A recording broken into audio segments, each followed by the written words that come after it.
Welcome. I'm Dr. Liz, an entrepreneur, speaker, podcaster, mom, and wife.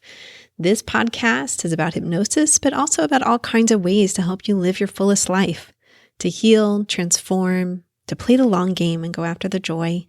You can see more about me at drlizhypnosis.com. Hop over there to get a free hypnosis file to decrease fear and anxiety, or one to increase emotional stability. They're there just for you. I hope you enjoy the podcast as much as I do. Peace.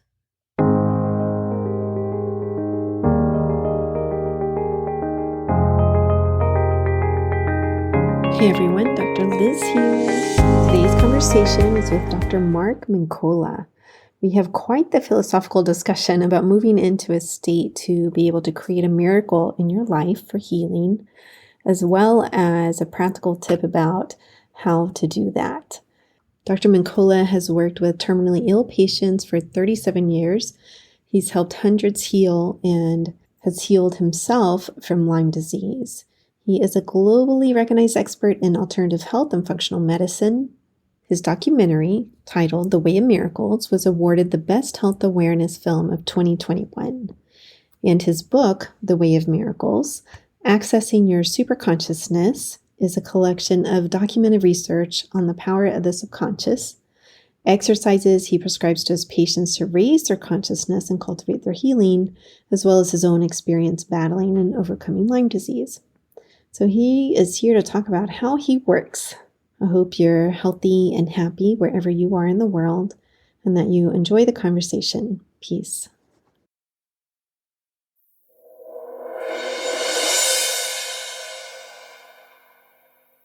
Hi, Mark. Welcome to the Hypnotize Me podcast. I've seen you've done so much work on miracles and accessing healing. You've published books. You even have a new film out as well to go with your new book, The Way of Miracles. So just happy that you're here to talk about how to access miracles. It's such an important concept. I think that people, the reason I wrote the book, The Way of Miracles, and made the film, The Way of Miracles, because people need to understand that miracles are not rare exceptions. Miracles are they're commonplace, everyday realities. It's more a question of our tapping into the fields, the energy fields, the frequencies that miracles exist in. So miracles exist in a place. I contend that they exist in a field or a zone. The zone, okay. The zone that miracles exist in is a miracle place. It's a place of energies that are very unusual, very, very highly elevated. It's like whenever you meditate deeply, you meditate, go into trance, and you end up in deep prayer states, deep contemplative or prayer states, contemplative, meditative, trance-like. I think we move into different zones, different states. And I think we need to attend to those states, those higher states. And that's where miracles take place. Miracles don't take place in the mundane self. They take place in the higher self. In the higher self. What are you defining as a miracle? A miracle is an event that's unexpected, that's unanticipated, and that brings about drastic change. Okay. So if somebody, for example, somebody has many of the people that I contend with have terminal illnesses, and we belong to a culture that sort of writes those off as impossibilities. When somebody in our culture has a serious cancer situation or heart disease situation, profoundly inflammatory stuff, disease, even bad COVID and viruses and things like that, we tend to lose hope. We tend to lose faith. We tend to think that that's indicative of an ending coming, or there's no way out of that one. Absolutely. And when people recover from those serious situations, the world tends to think of those as realities that are miracle based, and to some extent they are. But that's so you're not talking about I'm not saying this just flippantly. I truly believe, sometimes I look at my daughter and think of her as just such a miracle. I always called her my miracle baby, actually, because I had 3 miscarriages after my first. And I really do feel like it was a miracle that she was here even. So you're not talking about that. You're talking about more like the unexpected, what people looking from the outside in would call a miracle. For the past 40 years, I've worked in the field of healthcare. I've counseled 60,000 patients from all over the world. Many of them are terminally ill. Many of them have had serious conditions, serious illnesses that were considered untreatable. Mm-hmm. And I, when I first attempted working with these people, I wasn't aware of the fact that the world doesn't account for reality at the level that exists at. The world accounts for reality at the level that it's programmed at.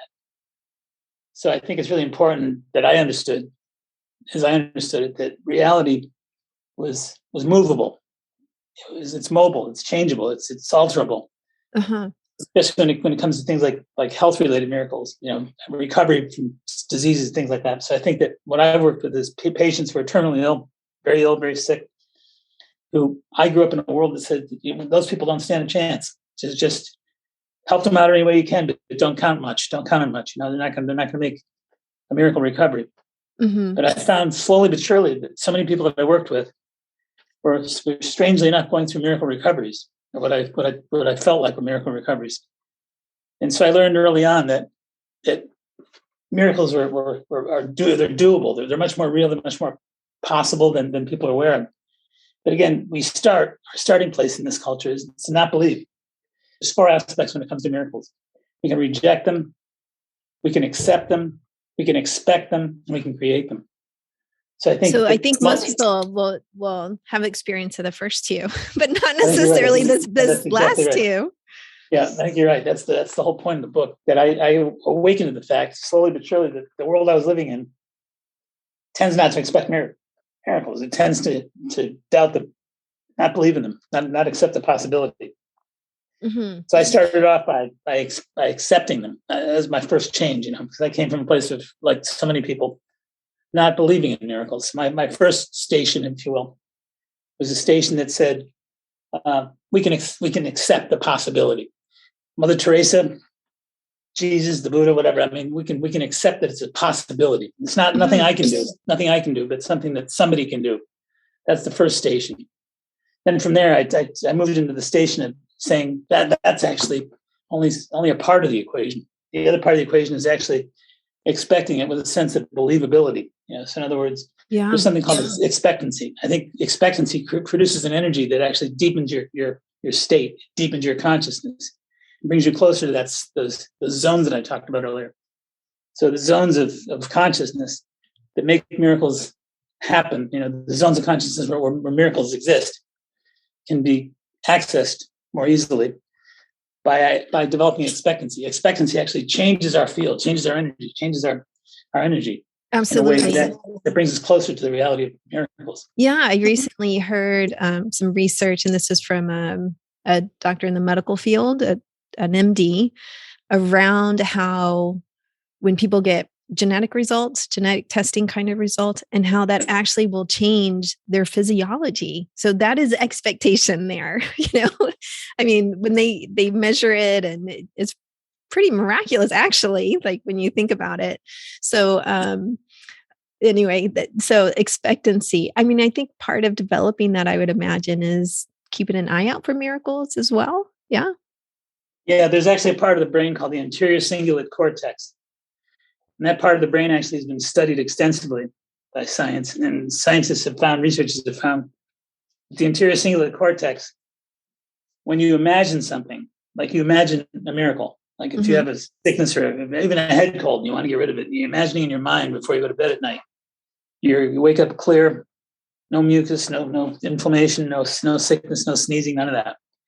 And by imagining that, by having that vision in your mind, that expectancy that we're talking about, you actually stimulate the anterior cingulate cortex, the part of the brain that actually creates the neurological response that's identical to reality. So in other words, whether you're imagining something or living through it, in fact, you produce the same neurology, same identical neurology, no different at all. So you're physically changing, like you pointed out, in a way that actually alters your brain, alters your body, alters your chemistry, alters your hormones, and moves you closer to the reality that you're trying to accomplish. So you're more along the lines of creating reality whenever you have the expectations of having these events take place. Yes, got it.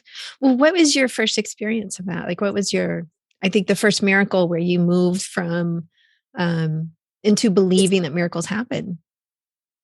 I think it was gradual. I think, there were, for one thing, I started to notice that the whole game of life is different than I thought it was. the whole concept of disease. I still think most of the healthcare profession is just stuck in this limited belief system. But I think what happened to me, to answer your question, I gradually dissolved my limited belief system. So when it comes to belief, expectancy, like we're talking about, I think belief and expectancy came on swiftly, but gradually in my life. Like I'd noticed, I'd see so many patients. I'd see 8 to 10 people a day for years. And so I initially would see patients getting better from things that I didn't think that they should be. This isn't reality. And reality is, according to the way I was raised, would lead me to believe that this person with this particular condition is not capable of really having a completely overcome situation, that he or she improves radically, but I found that wasn't the case. I mean, gradually every day I'd find this person getting better, this person getting better, this person getting better. And I'd see consistency. I'd see consistent information that was coming back to me from these patients that indicated that I think life is wrong. I think life's got it backwards. I often say that this book, The Way of Miracles, and this movie, The Way of Miracles, is like a treasure that I stumbled upon. I found this treasure in the woods that nobody knows about. And it's my job to bring that story, to bring that treasure to the public's awareness. Beautiful. Because I truly believe that the process is different than we all think. Can you talk about the process some? Because I know you call it the superconscious. And as a hypnotherapist, I often call it the subconscious, but I love the word the superconscious. So how do you define the superconscious? Superconscious to me is alignment of your deepest levels of awareness. I believe there's universal order, for one thing. And even through the chaos, I think everything is part of the order. So I believe in universal order.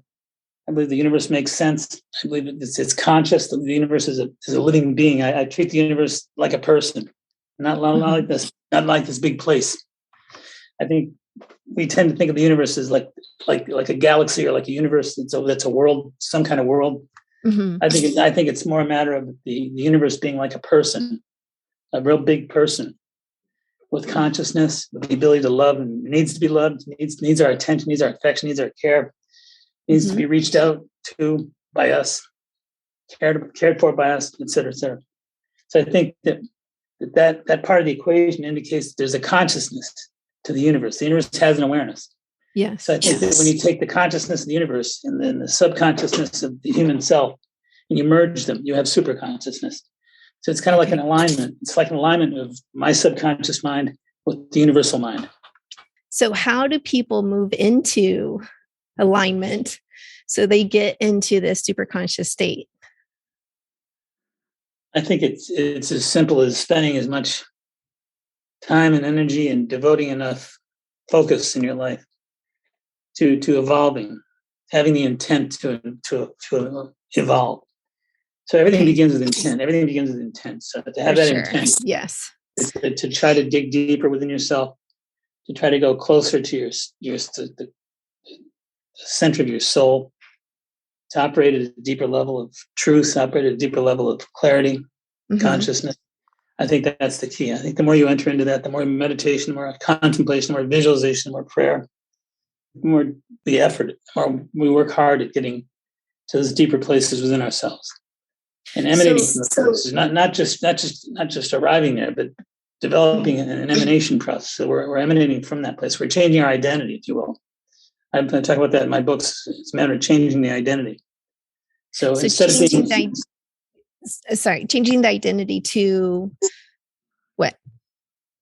Changing the identity to go from being a physical being that has a soul to being a soul that's reflected through a physicality. Okay, got it. I mean, is it as easy as someone setting the intention and beginning to meditate? I don't know, 10 minutes. I often recommend to people start with 5 minutes a day, or is it? Do you lay out more of a process in the book? Do you think it's a little more involved than that? I think there's many exercises in the book, but I think you're right. That is pretty much it. And I think it's a matter of taking the time to evolve from the concept of being a thinker to being a beer, to the whole process of being as opposed to doing, not being a human doing anymore, not equivocating your life's process based on what you accomplish, what you achieve, or what you mass, but actually focusing not on thoughts, not on emotions, but focusing on awareness. On awareness. Okay. So when someone's coming to you, let's say with something, they have been diagnosed with like a terminal illness, and they're coming to you, have they already started to move into that state once they get to you? That's what I'm sort of imagining. Or is this sort of a surprise to them? Like, hey, let's start working on this state in terms of shifting your state of mind, your being, shifting into a more of a spiritual type of mindset, let's say, versus the physical. I'm just curious about that. I think it's part of a natural process. I think, as I said earlier, even in the chaos of life, there is still order. Everything is order-based, in my opinion. The universe is order-based, and even through chaos, it's still part of the chaos is part of the order. And part of the chaos is dis-ease. So dis-ease is a part of the process of chaos. It's part of the greater order. And that if you're diseased, it's going to get you to focus your attention on health, well-being, choices, thoughts, all that stuff. Because your mortality comes into play, and your mortality is challenged. It gets your attention, no question about it. Well, not even mortality, but I think I specialize in like chronic conditions, chronic pain. I've experienced some of that in my own life, and even currently. And it's not even necessarily mortality, but it's like day-to-day life. And how are you going to be in day-to-day life and live day-to-day life and decrease some of the pain that's going on? I think there's a natural process whereby if we're out of touch with our soul and the reality of our core beingness, our source, if you will, that we tend to get very diseased. So I think the objective is to realize that dis-ease is part of the process of corrective recovery. It's not part of the breakdown. It's actually part of the wholeness of wellness. So I see you take the Tai Chi circle, you got the dark and the light part of the same circle. Each semicircle makes up the whole. So I think it's the same thing here. The wholeness is a key issue for the way of miracles. So instead of seeing our disease as a problem, we see it as an opportunity. Instead of seeing our disease as just a bad thing, it's going to try and end my life. How dare that happen? I think it's more a matter of understanding that we're part of the process of our disease, part of the process of our recovery, and then part of the same thing together. We tend to think about the disease as a bad thing and the recovery as a good thing. That's oversimplistic. We need to understand that disease and suffering on one end and wellness and recovery on the other end are part of one circle, part of one wholeness. So I think that there's a natural process, like I said, that's engaged so that when we have disease manifest in our lives, the universe is trying to bring us back into a sense of wholeness and balance. That's why we have disease. That's why we're out of balance. That's how that stuff works. And I think we're designed to recover by means of rebalancing, getting back into the equilibrium. Okay, so your perspective is we are designed to recover. What about, I've done a quite extensive spiritual reading. What about the concept of like contracts that you are going to go through this process in this life? Do you not believe in that? No, I believe in order. So yes, I do believe that. And I believe that the contracts are part of the preordained omniscient process. Predestination, omniscient are part of the same thing. Again, part of one circle. So I think that the universe it's got itself mapped out. It's got all plans are for the greater good. So I think that we tend to, with our egos, think of things as good or bad based on how they affect us. Win the lottery is a good thing. Lose the lottery is a bad thing. And so I think that's our simplistic thinking. But I think it's all part of one flow pattern. I think it's all part of one reality. And I think that separation is an illusion in my mind. So I think that we don't want to be thinking about separation between dis-ease and ease. I think we want to realize that dis-ease and ease are constantly counterpoint. We're always balancing out the two, So it's like being on a surfboard. You move to the front of the surfboard and you're in better balance. You move back on the surfboard, you rebalance. So you got to know where to stand on the surfboard of life, I guess. I think that when we get thrown off the board, we get another shot. We try it again. So I think that we're constantly renewing our attempts at equilibrium. I think we're constantly renewing ourselves, trying to find balance. Mm-hmm. We're trying to find where we belong on the surfboard of life, so to speak. So I think that we need to take the time to be conscious of that process. That's the whole thing. So it's all about consciousness. And I think when you're super tuned in, super consciousness, like I said. Yeah. So let me review, make sure I understand here. So your theory is like when you come into alignment with that, then that's the space where a miracle can occur. Yes, that's exactly right. And that space is not a mundane field. It's not the same field you're dealing with whenever you put gas in your car. It's a different thing. So you're moving at higher levels from within yourself. You're tapping into source. You're emanating from soul. I think when you emanate from soul, you're deepening your experience, and I think that's when your dimensions become much more obvious, much more multidimensional. Your life becomes much more multidimensional, and I think that's when superconsciousness starts to cultivate. Okay. So it's a state that you're moving in and out of, let's say, because we do have to put gas in our car sometimes or go to the grocery store and that type of thing. Like we have to live mundane life, let's call it, right? Right. Okay. So your book and the film, really goes into how to cultivate the superconscious state in a conscious manner in your life, spending, let's say, part of the day there to create alignment so that, it creates that opening for miracles. Is that it? It is. I think the picture that I have is creating a backdrop, a soulful backdrop. So in other words, even the guy that's putting the gas in his car, even though he's in the mundane state when he's gassing the car up, he still has this backdrop that he's cultivating, deeper awareness. Yeah. He's emanating from a deeper place. He's building a different self. He's constructing a different consciousness of self, a greater dimensional aspect. And I think his mundane person is putting gas in the car, but his backdrop is still part of this developmental process that's evolving him. Yeah, it's not like that state just stops the minute you get up from, let's say, your meditation, right? No, exactly. Part of it continues. This sense of you're designing a permanent self. Yeah, your permanent self is being redesigned. I mean, I see it as that self that's more in the flow of life. That's right. So yeah, it's not like that self stops when the timer goes off or something. It continues in that state. And at the same time, you're saying it's important to cultivate that state to, tap in, tune in order to allow for miracles to come into your life. Exactly. Yeah, interesting. So could you give our listeners some concrete tips about how to start this process besides the one of, you can all go buy Dr. Mincolla's book because it sounds really fascinating, or watch the film. I know the film's on. Where's it? It's on Gaia. It's streaming on Gaia. Okay. And and the book is actually at Amazon. Okay, great. Besides that concrete step, can you lay out there's a few steps where they can start this process? Yep. One of the most important baselines in the book that I talk about is an exercise called observing the self.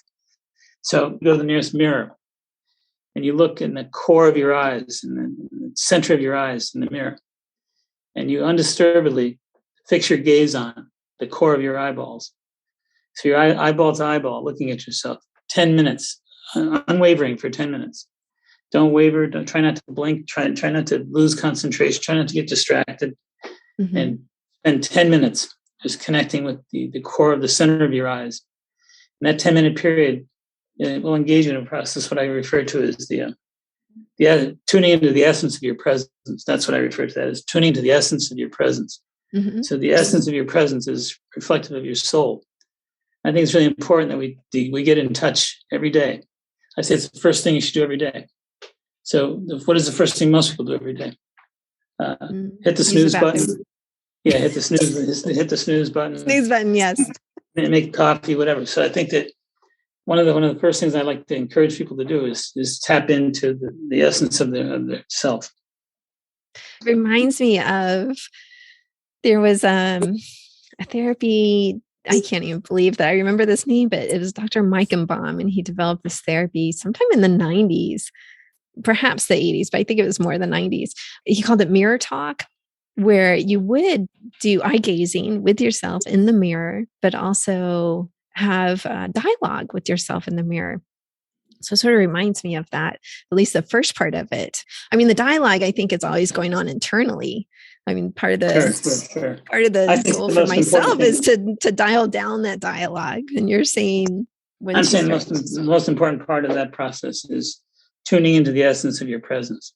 So again, it's not very often that we look at our soul with our soul. Uh-huh. So this is an exercise where actually you're looking at your soul with your soul. That's the essence of your presence, as I refer to it.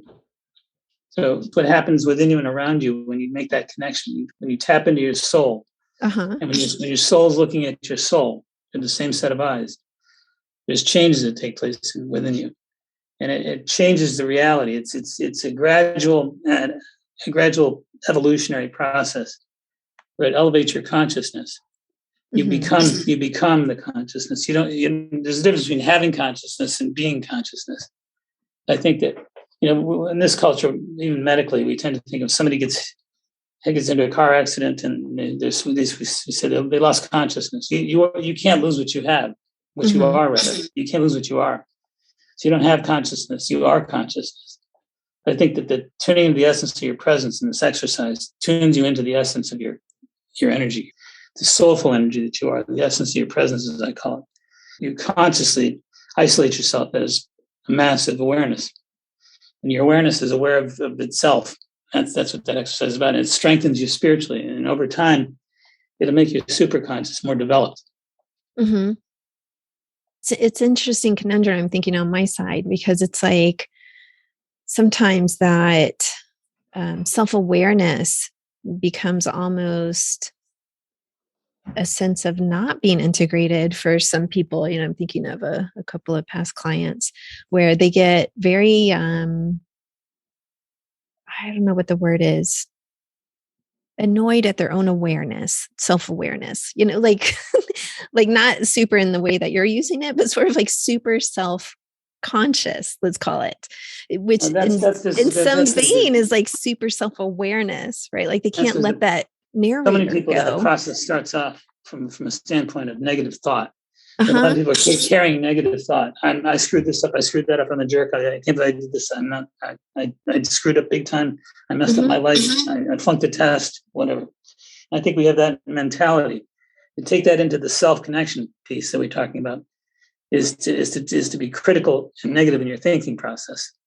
I think it's important to disempower negative thinking. I think it's really important to focus, like I said earlier, on awareness, not thought. The key is when you're looking at your eyes in the mirror, you're gazing at yourself. And when you're tapped into the essence of your presence, like we said, make that purely an awareness concept. Any thoughts should be neutralized, not embraced. It's not a time of negative thinking. It's a time of positive awareness. Big difference. So just letting those thoughts drift past, or of course, I think we tend to assign reality to things. That's part of our process of form development. So I think we're not used to the concept of being formless. But I think the soul is formless. And I think that the objective is to tap into ourselves in a formless manner and to embrace the formlessness and to embrace the fact that we don't have to assign a reality to negative thought. That's something we do unconsciously, I think. I think we tend to often assign. For sure. Yeah. Absolutely. Too much reality. Yes. Too much reality to negative thought. Yeah, like we're going to have negative thoughts come and go is often how I put it, but that doesn't mean it's the truth. It's the truth of who you are, the truth of a situation. It's simply one perspective. That's it. Yeah, that's right. Yeah. So it's a process of holding that gaze with yourself and allowing those thoughts to just come and go, not attaching to any of them. It's like when you're told in meditation, when you're distracting thoughts and noises and things like that, just keep going back to your mantra, keep going back to your mantra, keep going back to your mantra, focus on the meditation. You don't have to chase anything away. By chasing the noise, by chasing the distractions, by chasing the spirits that are disturbing you, you're giving them attention. The objective isn't to chase them. The objective is to keep focusing on your mantra and your task at hand. In this case, you want to just keep focusing on the essence of your presence. You're meditating on self. You want to just focus on the consciousness, focus on the awareness, focus on the presence of your awareness. And any distractions that try to come in, just keep focusing on the mantra of your focus. Yes. So could you tell us about a particular miracle that was striking to you after someone started this process? Sure. I think the book and the film both produce examples. There's like 6 or 7 people on the film that we've interviewed, and we talk about their stories. And the same thing in the book. They're different stories, different patient stories. But there's one woman in particular, a 37-year-old woman, who was from Russia originally, and she actually had a brain tumor, and it was basically the size of a tennis ball in the front of her head. And she was told by her oncologist, just the surgeon, that they'd have to actually remove that surgically. They'd get that tumor out of her head. They'd have to remove it through the skull. So she was very frightened about that whole process, and who wouldn't be? Yeah. So she had the surgery. They completed it. They removed all of it. And they said that she should be fine. 2 months later, the tumor grew back. 2 months, it grew back the same size. Wow. So they said, we got to do it again. She said, I'm not going through that again. I'm just not going to do it. Can't do it. So she passed up on the surgery, and she knocked on my door. And so we worked together for about 5 months. And in 5 months, the tumor basically disappeared. So we did a program. We did a program nutritionally that was focused on anti-inflammatory foods that have arachidonic acid, foods that have high concentrations of leukotriene, B4s, and things like that, hormones. We actually tapped into the diet, straightened all that chemistry out through nutrition, put her on some supplements. And one of the things I found with her, she had a profound allergy to wheat and gluten. And I actually tapped into the fact that I think a lot of her tumor growth was because of the gluten sensitivity.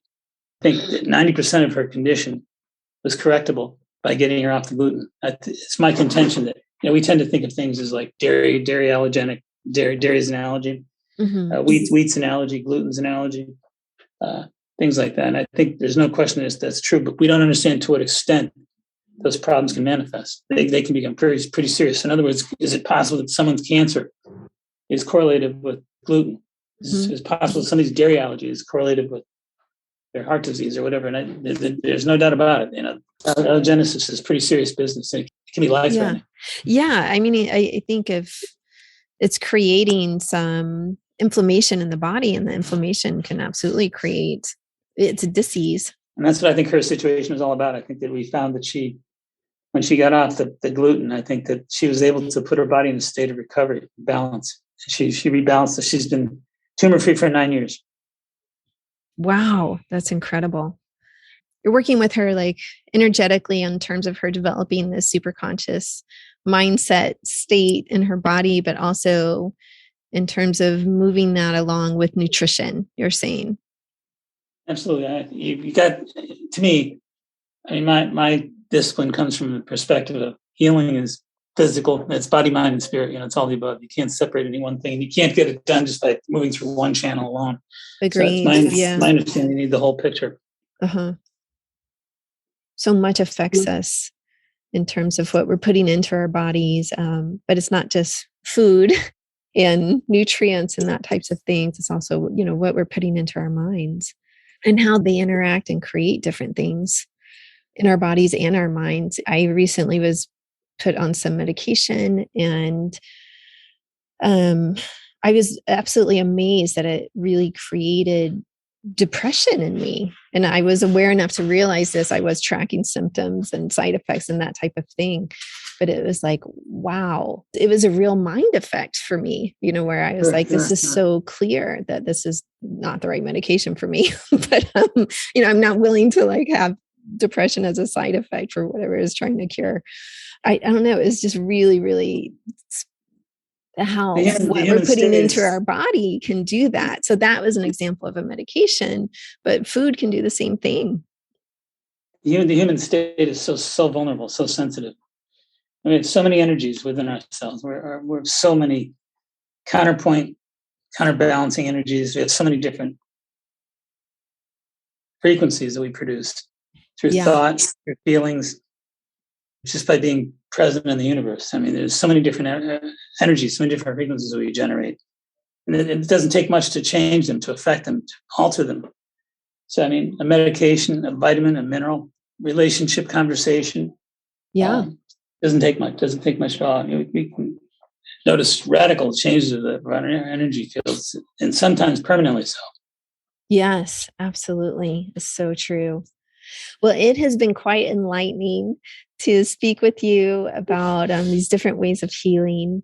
Could you please let people know how to find you and how to find, you said the book's on Amazon and the documentaries on Diam streaming.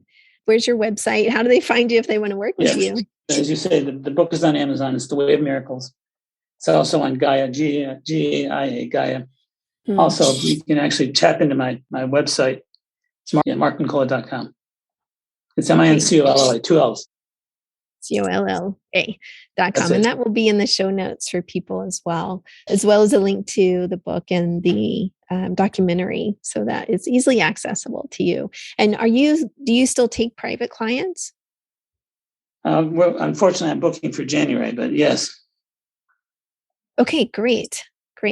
You're booked until January 2023? Yes. Wow. Well, good for you. If you'd like to work with Mark or Dr. Mincolla, then you can always contact him through his website and book out. Thank you so much for being on the podcast, Liz, and for sharing your wisdom today. I enjoyed it. Thank you, Liz.